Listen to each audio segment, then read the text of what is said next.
If I turn it up, Yeah. if I turn it up a little bit louder.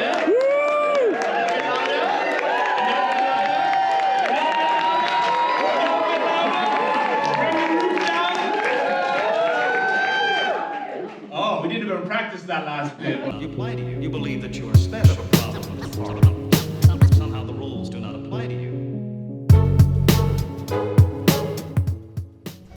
Hello, my name's May and we are here for Keep Art World. Today we are in the island, which is a place which used to be a police station, a court and a fire station. This place is absolutely amazing, and today we are at the Reignite Festival, which is a 4-day festival, and we are here specifically to have a look at Raise the Bar, which is a poetry night. But what I didn't know was there's loads of amazing art going on as well. So we've got food, we've also got all these different artists, and we are actually here, and this is done for young people through the Create Youth Network. This is going to be amazing. The vibe here is good. Let's go and see what's going on. You are special. A problem with the Parliament. Somehow the rules do not apply to you. You believe that you are special. A problem with the Parliament. Somehow the rules do not apply to you.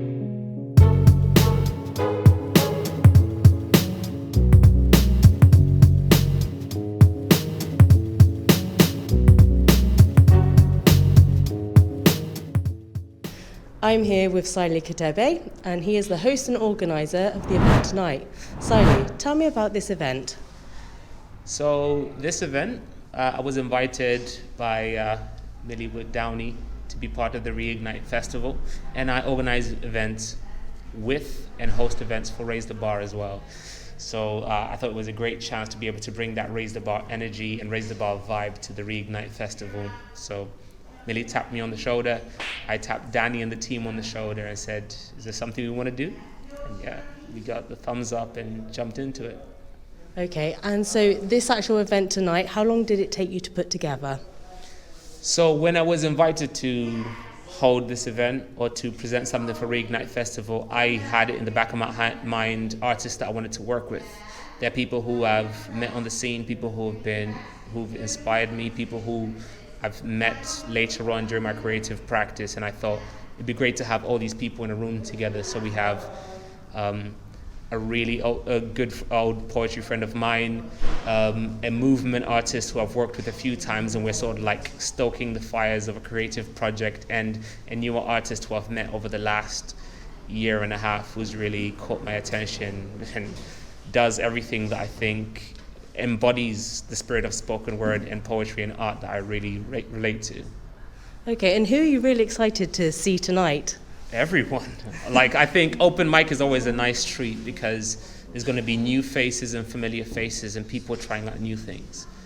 I think open mic in the poetry community is almost the lifeblood of it, because you're given a space for people to experiment, be vulnerable, share in space and be heard. And also there's artists who I've seen performing old work, new work. So I think I have the best seat in the house tonight because I get a chance to see new faces, and I get to experience artists who I really appreciate.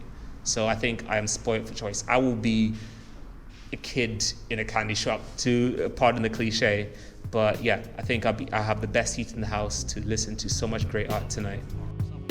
Somehow the rules do not apply to you. You believe that you are special. A problem with the Parliament. Somehow the rules do not apply to you. You believe that you are special. A problem with the Parliament. Somehow the rules do not apply to you. You believe that you are special. Okay, I'm here with Nick Young, who's the creative director of the Creative Youth Network. Nick, tell me about what this actual project's about.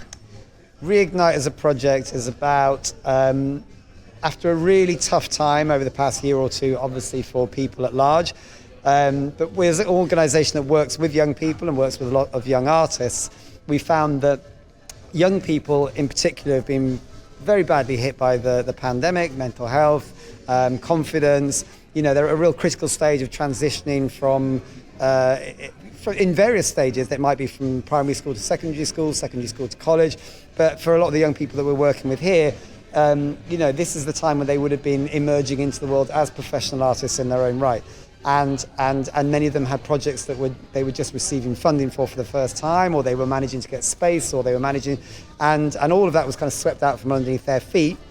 And for many of them, you know, they weren't eligible for any of the schemes, the government schemes. They you know, a huge number of the young artists that we work with actually ended up leaving Bristol to move home with their parents, which again, you know, kind of compiled on the psychological trauma, the kind of sociological trauma that they were feeling. So after all of this, you know, when things started to feel like they were unlocking and unwinding in the summer, and we took a punt and we said, why don't we put on a festival that celebrates the amazing talent, creative talent and artistic talent that Bristol has to offer amongst its young and emerging creatives, both as a way to provide them with paid work, but also to showcase their talents and to say to the world, you know, at large, we as artists are here, we're back, we've never gone away, the work that we do is integral to the kind of well-being of society.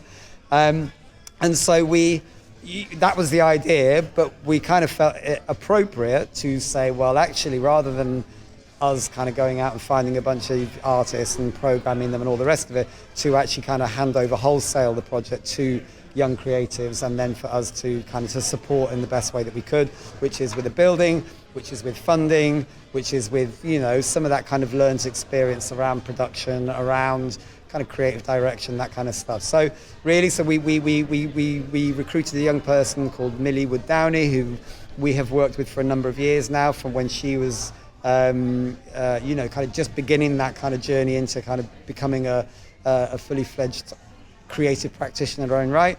And we said, Millie, we think you're the right person for the job, and fantastically she is. And so she kind of built her own little team as well of assistant producers and stuff. And really our job has been to provide the support and the financial support and just some of that kind of experienced, that experiential learning that we've kind of, you know, accumulated over the years.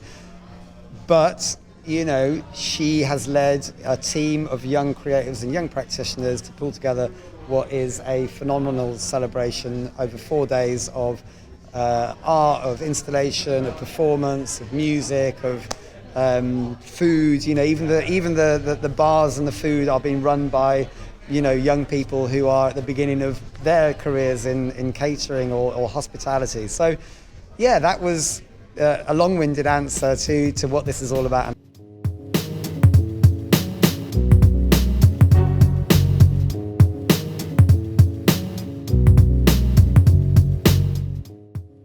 So I would love you all to welcome the Callum Wesley to the stage.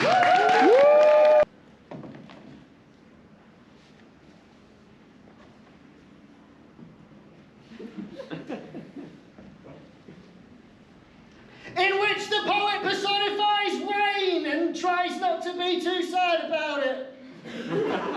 Because the rain is not sad. It's just excited to see you after being away for so long. The rain is a hugger, unaware of social distancing. The rain knew you forgot your keys, so came down to help you find them. As you fumble through your pockets and bag, knowing full well you would find them if the rain wasn't trying to help. The rain heard you were going on holiday and thought that sounded like fun. The rain heard you were going on holiday and remembered you don't enjoy being alone with your family, so thought they'd come to keep you company. The rain heard you talking about how you wanted to exercise more, so decided to motivate you by turning up 30 seconds from the bus stop. The rain knew you hadn't been sleeping too well lately, so it invited the storms to play you its favourite lullaby. The rain wants you to be happy. The rain wants you to dance with it. The rain does not care for umbrellas. The rain does not care for raincoats, even though they were named for it, in the same way that grass does not care for grass blowers, because that name is fucking misleading. I've never been sure whether to keep that joke in. The rain... Wait, the road... I'm so sorry. First live gig since COVID. The rain does not fall on the plain, but in love.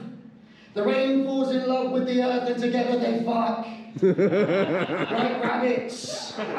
If rabbits were a planet and its ecosystem, they fuck like life depends on it, they fuck because life depends on it. They fuck somehow. I haven't really considered the logistics of it yet, but they definitely fuck. You can smell it.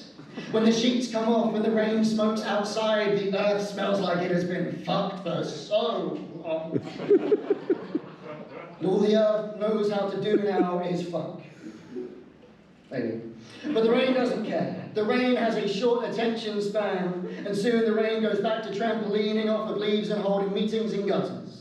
The rain protests in the sewers, litters the streets, and runs down the road naked, screaming about how the breeze is trying to take away its right to assembly. The rain follows you like a moistening shadow full of love because you look like you're holding it all together, and the rain has only ever wanted to be as held together as you, and the poet would like to remind you that they said they were going to try not to be too sad about it, and they should not be blamed for the rain being sad, because if you think about it, the rain, literally or figuratively, is crying all the time.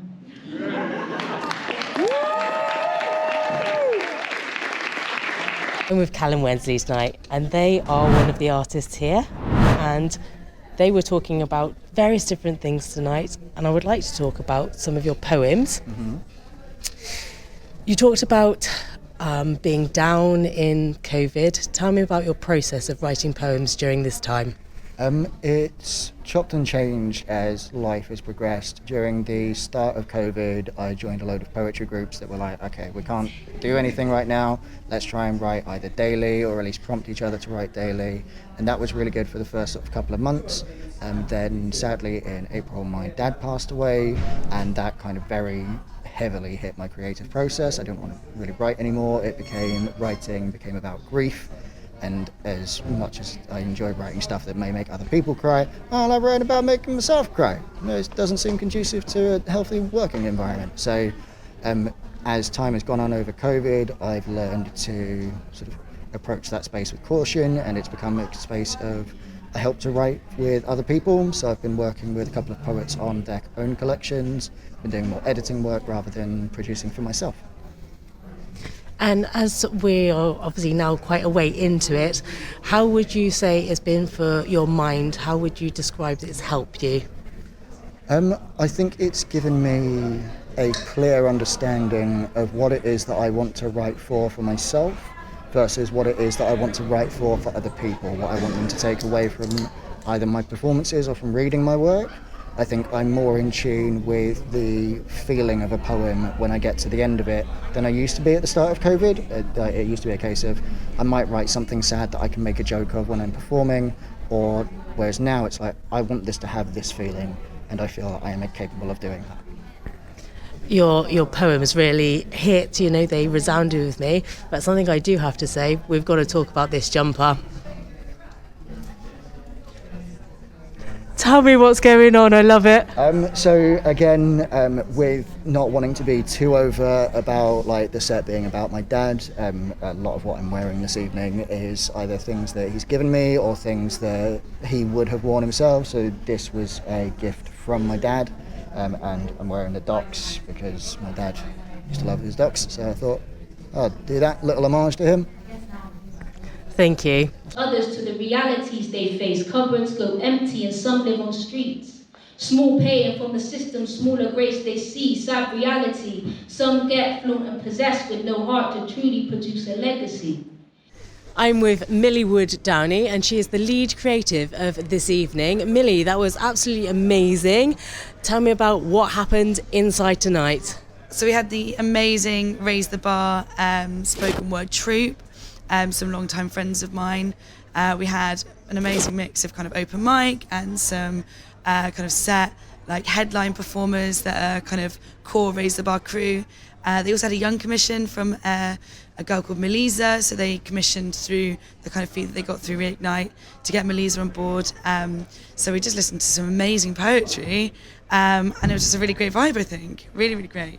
Absolutely amazing vibe. And this was the first night, so what's in store for the next few nights? So tomorrow we've got a really amazing one-woman show by a girl called Hannah Kamari. It's called England. It's about being a South Asian woman and an England football supporter, and about experiencing racism in the crowds and feeling disconnected from her home country.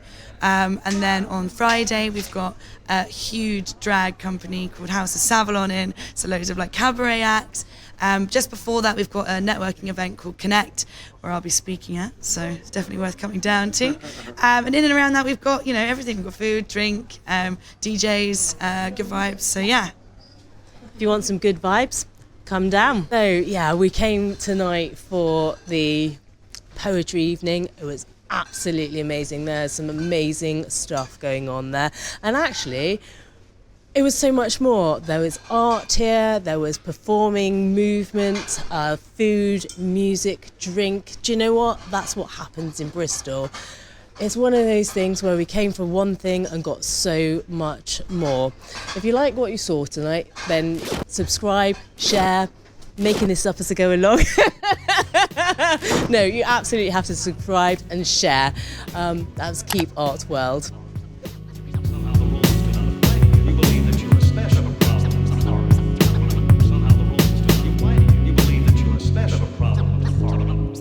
Somehow the rules do not apply to you.